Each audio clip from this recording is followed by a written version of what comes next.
परम श्रद्धेय प्रधानमंत्री महोदय, मेरा चरण स्पर्श स्वीकार करें। नमस्कार। अभी आप लेखक भी हैं, व्याख्यान भी देते हैं, आपने बाल्मीकि रामायण भी लिखी है। जी। इतना सारा काम आप कैसे कर पाते हैं? बचपन बचा है सर कि वो भी चला गया है? सर, ये सब भगवान श्री राम का आशीर्वाद है कि मैं इतना सब कर पा रहा हूँ। क्योंकि सर, गीता में ही लिखा है 7वां अध्याय 8वां श्लोक की रसोहम पसु कौन्तेय प्रभास्मि शशि सूर्यो प्रणव सर्ववेदेषु शब्द खे पौरुषम रशु। यानी कि मनुष्य में जो सामर्थ्य है वह मैं हूँ। सो इसीलिए ही मैं ये मानता हूँ कि यह सब भगवान का ही आशीर्वाद है, और यह मेरे माता पिता, सारे परिजन और सारे चाहने वालों के आशीर्वाद की वजह से ही मैं कर्मठता से यह सारी चीजें कर पाता हूँ।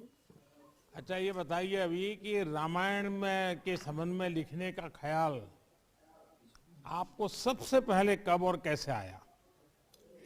सर, इसकी प्रेरणा स्रोत भी कहीं ना कहीं आप ही रहे हैं। लॉकडाउन 2020 में जब हम सभी लोग, खासकर हम बच्चे, पूरी तरीके से हताश हो गए थे, तब आपने टीवी पर रामायण प्रसारित करवाई। और जब मैंने रामायण देखी तो मैं रामायण से बहुत ज्यादा इंस्पायर हुआ। क्योंकि कहा जाता है knowledge is better caught not taught. मैंने पहले भी रामायण का श्रवण किया था, पठन किया था, परंतु जब मैंने रामायण को देखा तब मुझे लगा कि भगवान श्री राम का चरित्र आजकल हम बच्चे भूलते जा रहे हैं। सो इसीलिए ही मैंने यह बाल्मीकि रामायण 250 छंदों में लिखी, ताकि भगवान श्री राम ने रामायण के थ्रू जो आदर्श स्थापित किए हैं, जैसे कि रेस्पेक्ट, आजकल हम लोग पेशेंस बहुत ज्यादा खो देते हैं, तो पेशेंस, ओबीडियंस, तो ऐसे सारे आदर्श हम बच्चे इस रामायण से सीख सकते हैं, अपने जीवन में उतार कर एक आदर्श जीवन जी सकते हैं। और मैंने इस रामायण को 10 भागों में बांटा है। अगर आपकी आज्ञा हो तो इसके पहले भाग राम जन्म के कुछ छंद मैं आपके सामने प्रस्तुत करना चाहूंगा। सुनाइए। बिल्कुल। वह छंद ऐसे है।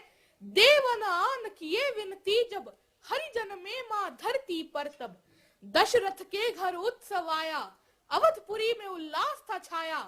अवधराज के 4 दुलारे, राम लखन भरत शत्रुघ्न प्यारे, चारों कुमार अवध के प्राण, धीर वीर ज्ञानी बलवान। बहुत बहुत धन्यवाद सर। अच्छा, अभी आप रामायण में डूब गए, पिछले लॉकडाउन का आपने उपयोग कर लिया। रामायण में वो कौन सा पात्र है, कौन सा चरित्र है जो आप पर बहुत ही प्रभावी है, आप पर, आपकी उसके प्रति श्रद्धा बन गई है? सर, ऐसे तो एक ही है, मर्यादा पुरुषोत्तम भगवान श्री राम। क्योंकि आजकल के जीवन में जीने के लिए हमें जो भी आदर्श की जरूरत है, एक आदर्श इंसान को कैसा होना चाहिए, भगवान श्री राम ने त्रेता युग में ही वह सारी चीजें दर्शा दी थी। वह कैसे सबको साथ लेकर चलते थे, कितना धैर्य वह रखते थे और सबका कितना आदर करते थे। ऐसी काफी सारी चीजें हैं जो मुझे भगवान श्री राम से सीखने को मिलती हैं। सो ऐसे आदर्श तो मेरे भगवान श्री राम ही हैं। तो अभी परिवार में सब तंग आ जाते होंगे, दिन भर तुम्हें रामायण रामायण करते रहते होंगे, तो घर के सब लोग नाराज हो जाते होंगे। नहीं सर, सौभाग्य से मेरे माता पिता मुझे सबसे ज्यादा सपोर्ट करते हैं। बचपन से ही इन्हीं से मैंने रामायण, महाभारत, गीता, इन सब का चीज सुनी। और श्रीमद् भागवतम में 7वें अध्याय में, 7वें कैंटो में लिखा है कि जब हम कोई भी आदत बचपन से ही डेवलप कर लेते हैं तो वह हमारे साथ जीवन भर रहती है।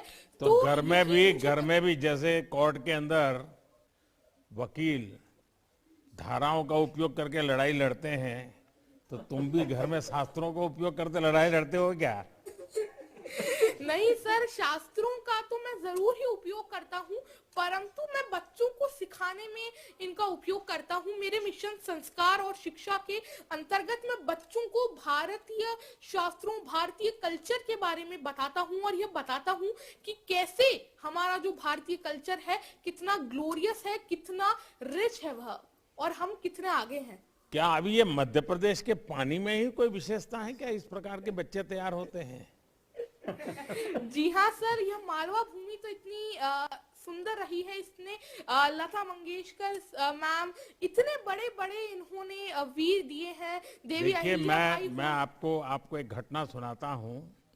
जी आपके एक मुख्यमंत्री उमा भारती जी मध्य प्रदेश की मुख्यमंत्री रही है। जी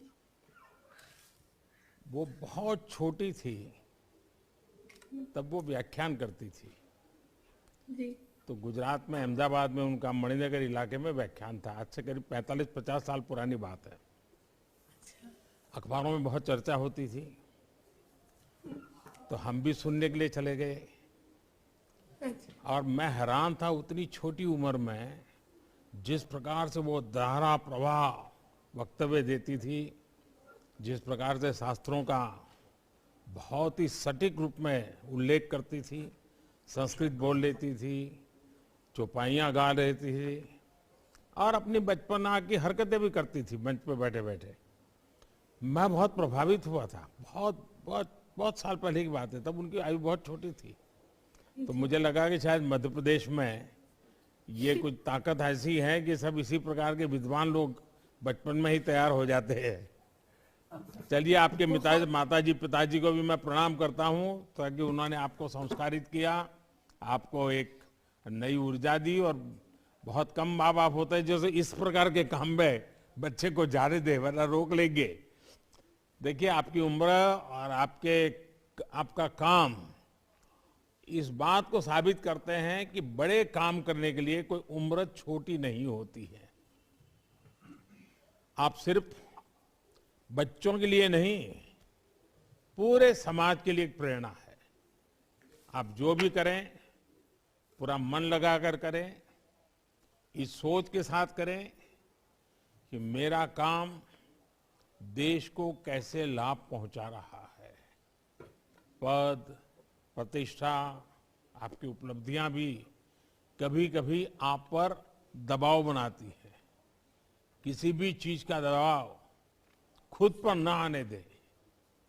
आपको आने वाले जीवन के लिए बहुत बहुत शुभकामनाएं। बहुत बहुत धन्यवाद सर। आप ना आशीष हमेशा मुझ पे बनाए रखें।